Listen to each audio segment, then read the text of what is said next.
শাসক গোষ্ঠী আমাদেরকে বাধ্য করছে আল্লাহর আইন বাদ দিয়ে মানুষের বানানো আইনের কাছে বিচার চাইতে।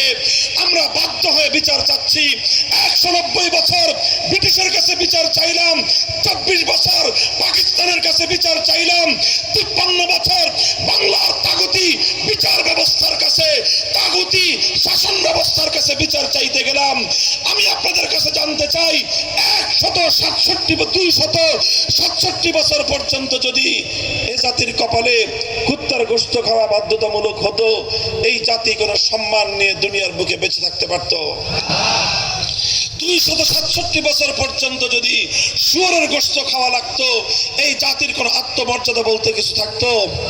আরে 267 বছর যদি মরা গরুর গোশত খাওয়া লাগতো, এই জাতি সেটা স্বাচ্ছন্দ্যে মেনে নিত? মুহতারাম হাজিরিন, কথাটা বুঝার চেষ্টা করেন। এটাই আমার দুঃখের কথা, এটাই আমাদের হৃদয়ের বেদনার কথা।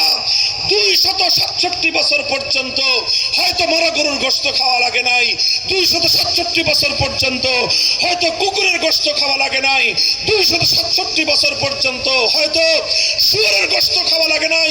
কিন্তু আল্লাহর কসম খেয়ে বলি, মানব রচিত আইনের কাছে বিচার চাওয়া শুয়োরের গোশত খাওয়ার চেয়ে জঘন্য অপরাধ।